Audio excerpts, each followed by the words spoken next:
mengingatkan bapak kenapa apalagi kemarin juga kan aku kehilangan almarhum mama aku gitu. Aku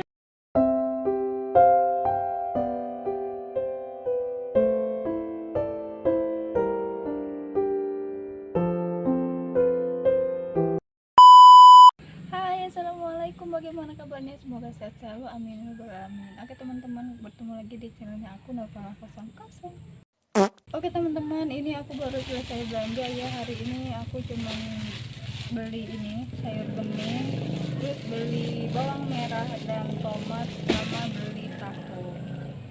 Jadi hari ini aku cuma masak sayur bening dan goreng tahu aja teman-teman, dikarenakan bapak lagi sakit. Minta doanya semoga bapak selalu sehat dan nggak kenapa-kenapa gitu ya, amin ya rabbal alamin. Oke teman-teman, kita lanjut masak aja dulu, nanti aku cerita di akhir video ya. Nanti aku cerita keadaan bapak sekarang.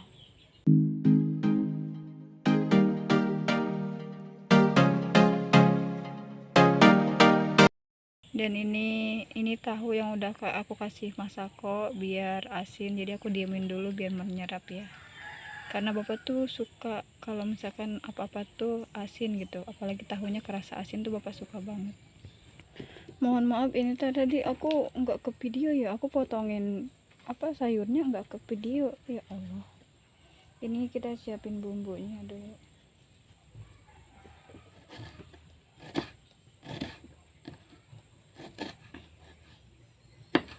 Ini aku siapin bawang merah,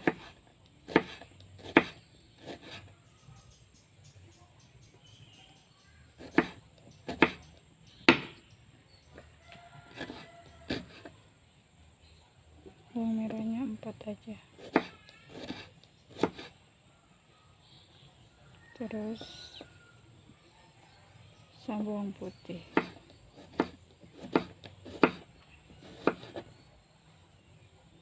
terus sama cabai 1.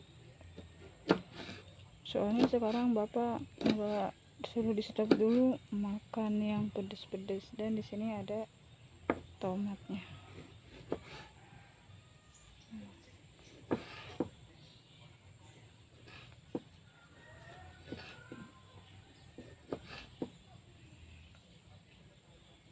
Terus ini ada lengkuasnya teman-teman, dan ini lengkuasnya ya.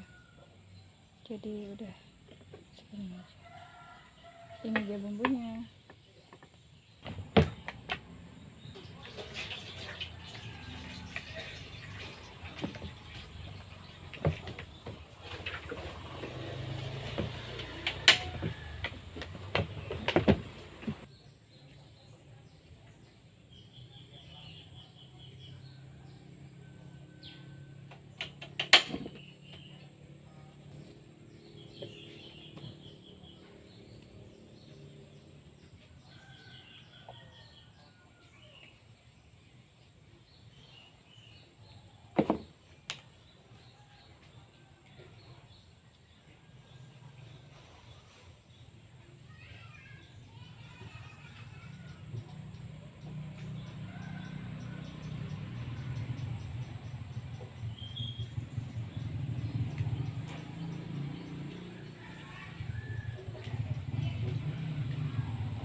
Mencari tahu, mendengarkan lebih utuh dan mendalam, mempertanyakan rasa keadilan. Klarifikasi.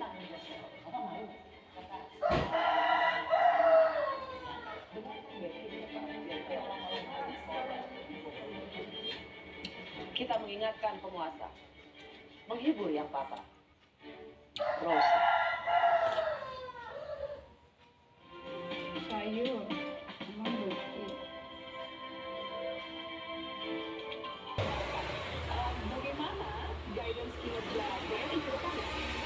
Saya kira yang penting pertama kita sadari bahwa ada tantangan untuk kenaikan inflasi, kemudian juga kebutuhan untuk mengendalikan nilai tukar, maka sudah logik, ya, sudah sangat logis bahwa kemudian Bank Sentral merespon dengan menaikkan suku bunga. Dalam hal ini BI menaikkan suku bunga acuan, ya, itu menaik. Dan kemudian itu adalah konsekuensi logis daripada bagaimana kita mengelola inflasi dan kemudian mengendalikan nilai tukar kita. Dan sekarang masalahnya konsekuensinya apa? Ya pasti ini kalau misalnya ada hal yang harus ditanggung, ya ditanggung rame-rame di industri kan. Ya termasuk di perbankan, pasti implikasinya, oh mungkin ada kenaikan suku bunga, dana, dan kemudian apa namanya masalah likuiditas dan lain-lain. Ya itu harus kita tanggung rame-rame. Maka kemudian BRI sederhana saja. Dulu kita memperkirakan bahwa interest rate yang tinggi ini itu akan segera berakhir di triwulan 2 2024 ini. Tapi kemudian perkembangan global, ada tiba-tiba kejadian geopolitik yang mungkin ketegangan di Middle East, kemudian juga di Ukraina, Rusia juga belum selesai, kemudian ada gangguan-gangguan rantai pasok dan lain-lain juga masih berlanjut, maka kemudian ada ancaman tentang harga energi, tentang harga pangan, pasti itu akan menimbulkan inflasi. Itu kita kemudian insurance, life insurance, multi finance, bahkan venture capital dan lain-lain kita sudah lengkap semuanya. Dan ini yang kita optimalkan. Dan kemudian di 2024 ini akan fokus tetap di UMKM kita pasti ya. Dan kemudian kita tambah dengan ultra mikro sebagai sumber pertumbuhan baru. Dan kemudian kita pastikan kita punya kecukupan modal, di mana KAR kita tadi saya sampaikan di atas 20% ya, sehingga itu cukup lah untuk 5 tahun ke depan gitu, tanpa harus menahan modal, istilahnya bahwa berapapun laba BRI ke depan itu masih bisa dibagi dalam bentuk dividen karena modalnya sudah lebih dari cukup. Dan kemudian pasti kita harus menjaga likuiditas, nggak usah terlalu berlebihan likuiditas, tapi juga jangan sampai kekurangan. Yang kita sebut strateginya adalah just right liquidity gitu. Dan kemudian kita fokus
alhamdulillah bapak udah selesai makan.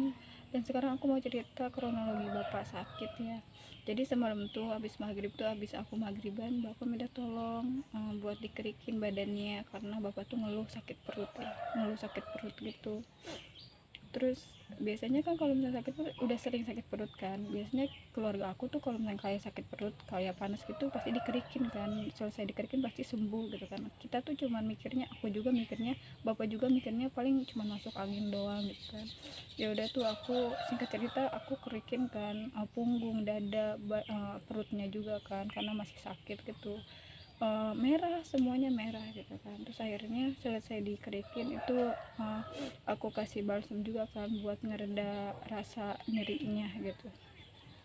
Tapi aku selesai semuanya, udah selesai ngerikin, selesai olesin balsam, bapak tuh masih ngeluh sakit gitu kan, perutnya masih sakit gitu. Terus udah itu nggak bisa rebahan juga kan, nggak bisa rebahan, nggak bisa tiduran gitu katanya karena perutnya sakit kan. Akhirnya bapak cuman kayak melukin bantal doang kan buat ngereda sakitnya gitu, sambil duduk melukin bantal aja. Dari situ aku langsung telepon dokter kan, buat ke rumah buat meriksa bapakku kan. Aku tuh takut gitu kan, kayak ngerasa takut aja gitu. Bapak tuh baru pertama kali kayak begini, perutnya sakit gitu. Bapak juga manggil aku terus kayak aduh dek sakit gitu, nggak kuat. Udah akhirnya singkat cerita dokternya datang ke rumah.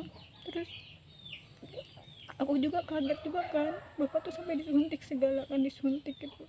Aku mikirnya kayak selama bapak sakit nggak pernah disuntik sama sekali gitu kan, kok malam ini hari ini tuh disuntik gitu kan.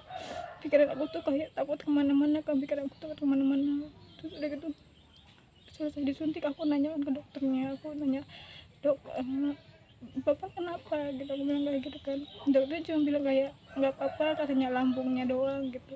Terus aku nanya, terus ada pantangan nggak makannya dokter, aku bilang kayak gitu. Terus katanya ya di stop dulu makan yang pedes-pedes ya teh gitu, sama jangan terlalu makan gorengan juga yang digoreng-goreng gitu kan. Iya ya udah selesai dokternya pulang. Ya udah bapak tuh langsung minum obatnya kan, tapi belum bereaksi kan, masih duduk, masih adu-aduhan gitu kan. Intinya buat teman-teman ngerawat orang tua itu nggak gampang, karena ada rasa takut juga, tanggung jawabnya juga besar ngerawat orang tua tuh. Aku aja sama kan kayak ngerasa bersalah banget kan, kayak aku tuh gagal gitu kayak ngerawat orang tua. Aku tuh kalau misalkan ngeliat orang tua aku sakit, aku tuh mikirnya aku gagal ngerawat orang tua aku. Ngerawat orang tua bukannya orang tua tambah sehat kok malah sakit gitu. Aku selalu mikir kayak gitu kan. Kayak kemarin aku tuh kayak takut banget kan, bapak kenapa gitu sampai disuntik segala. Aku cuma mikirnya ke situ, merawat orang tua itu berat, tanggung jawabnya besar.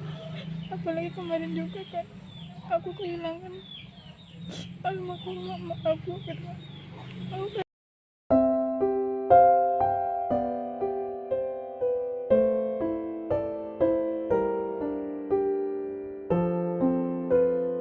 tapi alhamdulillah bapak sekarang udah mulai membaik kan.